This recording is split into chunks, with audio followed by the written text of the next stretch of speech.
Mamat akhirnya putusin Ica. Setelah mengatasi rasa takutnya, Mamat bisa nyampein apa yang dia rasain dan akhirnya berani putusin Ica. So sekarang Mamat secara resmi adalah seorang jomblo. Tapi, di waktu senggangnya, Mamat sering banget kepikiran Ica. Lagi makan kepikiran Ica. Main HP kepikiran Ica. Mau tidur kepikiran Ica. Mamat pernah mikir buat balikan sama Ica, tapi di sisi lain, Mamat takut kejadian yang sama bakal terulang lagi.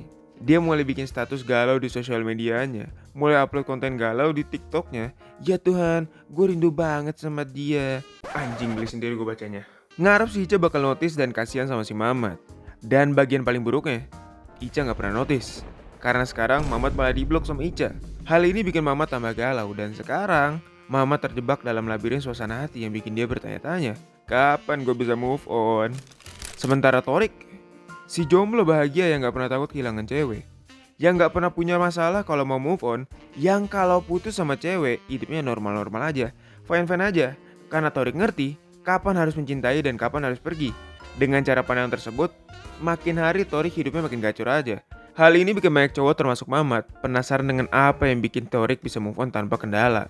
Gue yakin ya, kita semua, lu, gue, itu pernah ngerasain yang namanya susah move on dari seorang cewek gitu kan.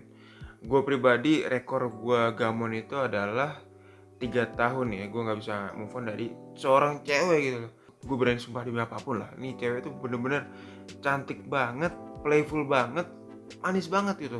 Jadi ya no wonder gue gak bisa move on gitu kan. Jadi nih cewek ya gue tembak ya kan, pakai coklat, pakai surat gitu kan. Dan ya seperti perkiraan, coklatnya dimakan, gue hanya ditolak anjir mentah-mentah. Tapi beranjak dari sana ya, hal yang cukup di luar perkiraan gue itu adalah bertahun-tahun berikutnya kan gue pacaran sama cewek lain ya, yang dimana cewek ini jadi mantan gue yang terakhir. Dan pas putus kemarin gitu, gue itu gampang banget move on itu. Bener-bener siangnya gue ditelepon dan diajakin putus, lalu gue iyain. Malamnya gue kenyang molor. Dan gue yakin kebanyakan dari semua yang ngeklik video ini itu penasaran bagaimana caranya kita agar bisa move on cepat. So di video kali ini gue akan ngebahas tentang 6 langkah ampuh untuk move on cepat. Dan langkah terakhir adalah langkah yang sering dilupakan oleh semua orang gitu. Gue juga gak paham kenapa semua orang lupa sama langkah ini cuy. So stay tune aja karena kita akan mulai ngebahas dari langkah yang pertama. Harus gue akui ya, langkah pertama ini adalah langkah yang cukup ampuh gitu. Walaupun sebenarnya gue gak ngerekomendasiin ya, karena gue jujur aja, gue selama gue putus ataupun ditolak sama cewek, gue gak pernah ngeblok atau unfollow ceweknya sih. Gue bakal jelasin di next step lah ya. But intinya gini, kalau emang lo itu butuh banget untuk unfollow mantan lo, atau ngeblok mantan lo, atau gebetan lo ya silakan aja. Gak ada yang bilang tuh kalau misalkan lo itu harus keep in touch sama mantan lo atau sama mantan gebetan lo. Gak ada yang bilang gitu ya. Kalau emang menurut lo dengan lo tidak menerima kabar tentang mantan lo itu bisa membuat hidup lo lebih nikmat dijalani, ya buat gue sih why not gitu ya.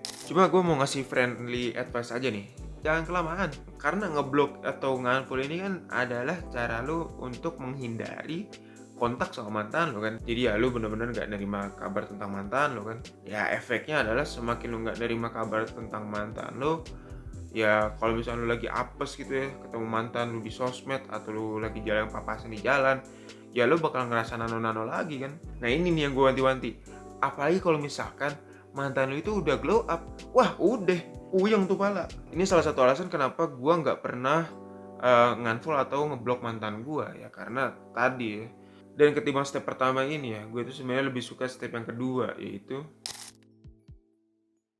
yes, gue gak ngeblok, gue gak nge-unfollow, gue tetap chattingan kayak biasa, tapi gue silent. Pertanyaan kenapa gue silent? Karena gini cuy, gue itu kalau move on ya, aim gue itu satu, tujuan gue itu cuma satu. Gimana caranya gue bisa melihat orang ini seperti orang biasa kayak gue sebelum pacaran sama dia.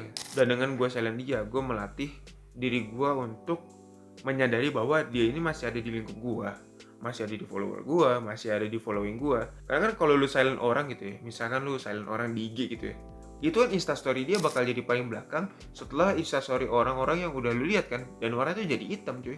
Jadi ya gue tetap masih ada follow-followan sama dia, orang yang tetap ada di lingkup gue, tapi ya gue nggak akan ngelihat dia di first timeline gue di sosial media gitu kan. Ada seorang teman gue, dia itu orangnya gamonan, tapi dia itu nggak mau ngeblok mantannya, nggak mau nge-unfollow mantannya. Ya gue kasih kan solusi kedua ini. Gue bilang ke dia, ya lu silent aja mantan lu gitu kan. Tapi dia kagak mau. Alasan paling bodohnya itu adalah dia bilang gini, dia itu pengen move on jalur ilfil. Jadi ya dia berharap bahwa mantannya akan mempost suatu hal yang tolol di instastorynya yang bikin dia bisa move on dari mantannya. Maksud gua kan gini loh, kalau emang mantan lo itu adalah cewek yang brengsek gitu, belangsak, mungkin iya lu bakal melihat hal-hal tolol gitu, misalkan dia mabok-mabokan atau ngerum bareng cowoknya yang baru, ya iyalah itu mungkin lu bakal ngelihat. Cuman kalau ya mantan lu itu adalah orang-orang baik, itu orang-orang teladan, ukti misalkan ya, ukti mah nggak pacaran ya, ya intinya gitulah ya, orang-orang baik gitu ya, lu tidak akan mungkin melihat hal-hal tolol tersebut gitu. Jadi ya kapan mau move on-nya? Jadi ya gue sangat merekomendasikan step kedua ini, karena gue sudah membuktikan dan memang hasilnya mantap jiwa. Dan gue jamin ya, lu praktekin sebulan pertama aja dah, efeknya udah gila cuy. Tapi ya walaupun begitu ya gue sadar lah bahwa step kedua ini bukan untuk semua orang. Jadi ya kalau emang lu orang yang lebih dominan perasaan daripada pikiran sih, step pertama bakal jauh lebih works. Dan ya gue lebih menyarankan lu untuk menggunakan step yang pertama aja sih. Nah sekarang gue mau ngebahas tentang step-step yang gue lakuin yang bener-bener ampuh ya, yang bikin gue bisa move on kurang dari 24 jam. Kayak yang tadi gue ceritain dari awal, siangnya putus, malamnya gue kenyang molor. Jadi gak ada tuh yang namanya gak bisa tidur gara galau, nangis-nangis kangen, gak ada tuh. Dan step ini sebenarnya cukup simple ya, tinggal elunya itu mau ngelakuin apa kagak gitu. Jadi ya hal yang pertama yang gue lakukan habis putus itu adalah,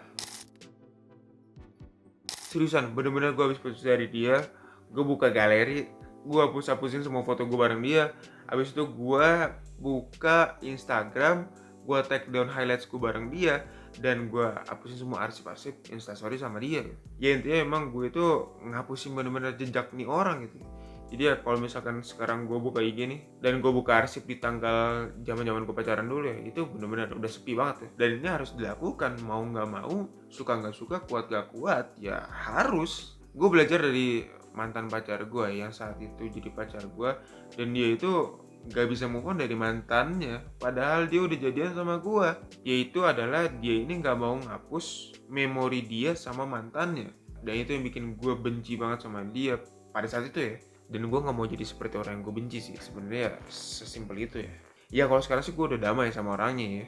Biar lu itu gampang untuk ngapusin memori lu dengan mantan lu, itu ya balik ke pola pikir lu, cara pandang lu. Dan ini nyambung ke step selanjutnya, yaitu ya lu gak salah dengar, mencari alasan untuk merayakan perpisahan. Intinya gini, lu itu fokus untuk mencari hal baik untuk dijadikan alasan merayakan perpisahan lu dengan mantan lu. Kalau di kasus gue ya, gue tuh sadar bahwa ketika gue pacaran sama mantan gue ya, selama gue pacaran itu adalah gue kurang molor. Gue gak pernah lagi tuh ngerasain yang namanya molor di bawah jam 10 malam. Seringnya di jam 1 malam, kadang jam 3, kadang jam 5 subuh, malah kadang kagak tidur gitu kan. Aduh, parah banget dah. Kalau gue kagak tidur kerjain kerjaan mah dapat duit, gue kan masih mantap lah, masih ada positif. Tapi ini kan kagak tidur tapi ngebadut gitu, sangat amat menyedihkan lah. Dan dari situ kan mulailah hidup gue tuh nggak ketaker lah, nggak ketata gitu ya kan. Gue yang tadinya sering olahraga juga jadi jarang olahraga. Ya iyalah kagak molor, tapi olahraga mau jadi apa badan lu anjir, jadi lemper. Intinya hidup gue bener-bener hancur lah, bener-bener nggak ketata, bener-bener berantakan gitu, miserable abis, kagak normal, jauh dari kata normal gitu. Siang jadi malam, malam jadi siang, itu udah kayak Batman cuy. Mending kalau Batman kan begadang keren dia ya, nyelamatin kota. Gue begadang ngapain, ngebadut anjir.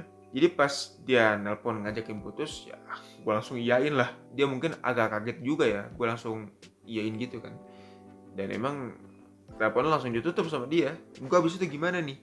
Ya seneng lah anjir, kehidupan normal sudah di depan mata bos. Dan yang bikin gue seneng lagi adalah setelah gue putus itu ya gue udah bisa mulai belajar untuk memprioritaskan diri gue lagi kan, kayak sebelum gue pacaran kemarin. Dan ini bener-bener big win banget buat gue kan. Gue rayakan dengan cara ya gue tidur cepat di malam itu. Ini ya lu bayangin ya, selama pacaran kan biasanya gue tidur jam 1 lah, jam 2, jam 3, jam 5 subuh, malah kadang kagak tidur kan. Ini bener-bener malam itu juga gue tidur jam 9 malam, bangun jam 5, kenyang gak tuh. Nah, sekarang buat lo nih, yang lagi gamon, lagi galau ya, gue pengen lu ngelakuin hal yang sama. Coba lu introspeksi lagi, apa yang kurang dari lu selama pacaran kemarin. Mungkin lu kurang tidur juga sama kayak gue, mungkin lu jadi kurang makan, lu jadi kurang olahraga, atau bahkan lu jadi kurang quality time sama keluarga lu sendiri gitu ya, demi seorang pusi gitu ya. Atau mungkin lu dikekang jadinya kurang leluasa, kurang bebas, kurang kurang main juga kan, mungkin ya, mungkin lu dipasung apa gimana gitu ya. Atau apapun itulah, gue minta lu introspeksi dan jadiin itu alasan untuk merayakan perpisahan lu dengan mantan lu. Oh bang, gue nggak pernah nih bang dapat masalah-masalah kayak gitu. Pacar gue baik-baik aja, hubungan gue sehat-sehat aja. Jadi nggak ada tuh yang namanya kayak gitu-gitu tuh. Nah sekarang kan lu udah putus nih, artinya lu lebih punya banyak waktu untuk fokus ke diri lu gitu. Untuk ngebenerin diri lu lagi gitu loh.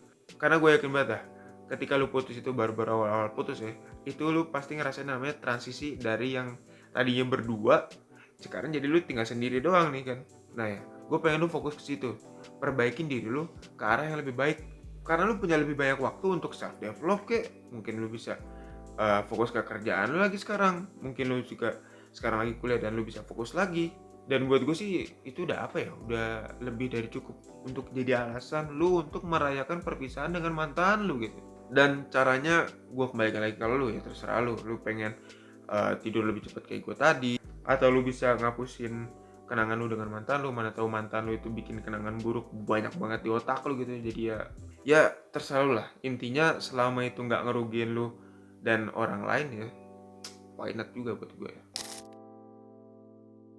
Satu hal yang gue sadari ya, setelah gue introspeksi diri dan juga gue melihat ke teman-teman gue adalah, hal yang bikin lo galau terus-terusan itu adalah lo sulit untuk menyalurkan perasaan yang lo rasakan ketika habis putus.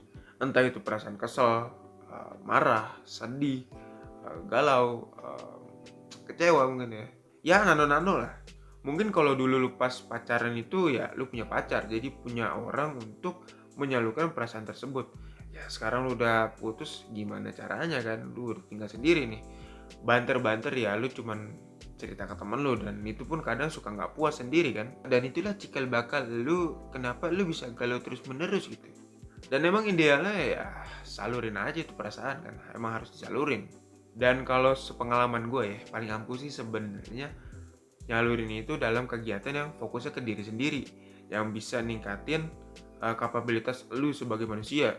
Kalau gue itu paling suka yang memang kegiatan-kegiatan yang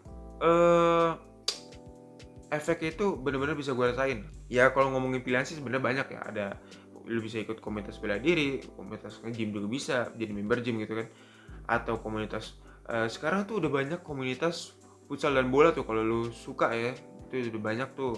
Intinya ada banyak kegiatan yang memang returnnya itu jelas dan bisa lu rasakan, entah itu dalam bentuk kesenangan di hati lu atau perubahan fisik yang ke arah yang positif. Ya itu kan sesuatu yang bisa lu rasakan dan memang bisa lu lihat juga kan, dan hasilnya real. Gue sih sudah melakukan ini bertahun-tahun ya, dan memang itu membuat gue secara mental lebih enjoy, lebih kalem, dan juga secara looks gue jadi lebih ganteng.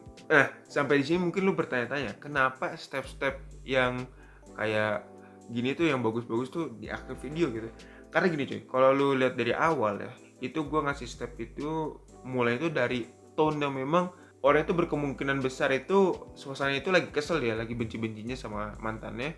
Dan masuk ke step 2 itu gue turunin lagi ke step 3 juga. Dan masuk ke step 5 ini adalah step yang bisa dilakukan hanya oleh orang yang suasana hatinya udah tenang gitu kan. Intinya sebenarnya gini, step-step yang gue share di video kali ini adalah step-step yang memang tujuannya itu adalah bikin hidup lo nyaman dulu gitu. Jadi ya kalau emang ngomongin move on gampang gitu ya, sebenarnya ya pertama lo harus bikin diri lo itu nyaman dulu gitu. Karena gue udah praktekin dan memang hasilnya tuh mantap betul ya, mantul. Gue paham pasti dari kita itu ya abis putus ya nggak mungkin lah langsung bisa langsung plong gitu kan. Termasuk gue, secepat-cepatnya gue move on ya pasti ada aja lah sisa gondoknya sama mantan gue gitu kan. Dan gue pribadi sih perlu waktu kurang lebih 2 tahun lebih kali ya untuk bisa bener-bener mengikhlaskan kesalahan yang mantan gue perbuat ke gue gitu. Dan selama tahun itu ya tiap kali gue papasan sama dia, dan itu lumayan sering ya, karena dia dan gue itu sekomplek, bawahnya tuh kayak anjir benci lagi gitu. Dan makin lama gue tuh makin merasa bahwa hidup gue udah lagi nggak enjoy gitu. Ada kedamaian yang terengut gitu. Ibaratnya gimana ya? Gue ini putus dari mantan gue, hidup gue udah mulai damai kan, gue udah mulai nata hidup lagi. Tapi kenapa tiap kali gue ketemu nih orang tuh bawaannya kayak anjir lah, pengen gue piting, pengen gue cok slam anjir. Gue kan jadi mikir anjir kenapa ya kok gue bisa kayak gini.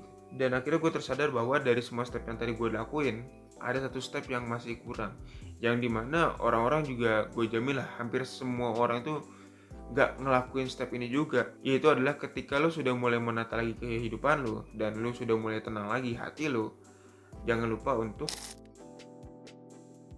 gue pernah dengar quotes gini bunyinya, amarah itu adalah bentuk hukuman yang kita berikan kepada diri kita atas kesalahan orang lain. Dan iya, itulah yang gue rasakan. Gimana mantan gue itu bertingkah yang bikin gue kesel banget, dan itu bikin gue benci sama dia pada saat itu. Dan itu kan berlangsung bertahun-tahun ya, gue benci sama dia kan. Sampai setelah putus pun ya gue masih benci juga sama dia kan. Dan secara nggak langsung itu malah bikin gue kepikiran sama dia gitu. Tapi ini kepikirannya bukan dalam hal yang baik, tapi kepikiran ini dalam bentuk beban pikiran yang akhirnya bikin hidup gue makin gak tenang gitu kan. Ya harus diakui memang kalau lo itu pengen move on dari suatu masalah dengan benar-benar move on, itu ya end game-nya adalah lo harus mulai belajar untuk memaafkan diri lo, memaafkan orang lain, memaafkan keadaan, memaafkan takdir juga gitu, sekalipun lo adalah pihak yang benar. Dan akhir cerita ya gue reach out dia lagi dan gue ajak ngobrol empat mata lah intinya sama dia. Di situ gue bilang ya gue minta maaf kalau gue ada salah dan lo juga udah gue maafin. Makanya sekarang gue sama dia udah benar-benar damai ya, udah kayak teman biasa aja tuh, udah kayak walaupun gak gini banget ya, cuman ya kayak teman biasa aja. Dan ini benar-benar bikin gue plong banget gitu, kayak benar-benar lu nahan berak gitu ya, tiba-tiba lu akhirnya berak juga, itu kan akhirnya plong juga kan, perumpamannya seperti itulah. Nah terakhir sebelum gue tutup videonya kali ya, kalau lo sekarang itu lagi di fase gamon, lagi di fase galau juga, karena lo misalkan baru putus atau lo baru ditolak sama cewek gitu ya, cepet-cepet bangkit, cepet-cepet recovery. Jangan sampai hidup lo itu ngestak sama satu orang yang dimana orangnya juga udah gak mikirin lo kan. Gue udah berkali-kali ngomong nih, hidup lo itu harus berlanjut, dan hidup lo itu tidak boleh berhenti di satu cewek doang gitu loh. Banyak cewek lah di luar sana, dan jangan takut untuk move on ya, karena dengan lu cepet move on itu bukan berarti lu tidak menikmati atau tidak benar-benar sayang sama mantan lu ketika lu masih pacaran sama dia. Tapi dengan lu bisa move on cepet, itu menunjukkan kualitas diri lu, dimana lu bisa mengatur suasana hati lu gitu. Dari situ juga lu menunjukkan bahwa lu adalah pribadi yang berdikari, dengan bukti bahwa gak ada cewek maupun ada cewek pun gak ngaruh ke hidup lu gitu kan. Well, itu aja dari gue untuk video kali ini. Silahkan dipraktekin, dan gue berharap banget lo langsung praktekin ya. Ceritain ke gue perjuangan paling berkesan lo ketika lo lagi move on. Seberapa susah lo move on atau malah gampang? Kasih tau gue di kolom komentar. Dan buat lo sekarang lagi mencoba untuk move on, lagi mencoba lagi untuk menata hidup lo lagi kan, abis dari putus pacaran, lo bisa feel free aja untuk cerita di kolom komentar. Dan ya mungkin cerita-cerita yang menarik mungkin bakal jadi inspirasi juga ya untuk teman-teman lain untuk lebih berkembang gitu kan. Dan kalau lo suka sama video kali ini, jangan lupa di like dan share video ini ke teman lo yang lagi susah move on, yang lagi gamon, yang lagi galau juga ya. Jangan lupa untuk subscribe ke channel gue biar gak ketinggalan sama video-video selanjutnya, walaupun gue lagi jarang upload juga sih ya. Mohon maaf deh. Thank you so much buat yang udah nonton videonya sampai akhir. Kita ketemu lagi di video selanjutnya. Peace out. Anjir, token gue bunyi nih.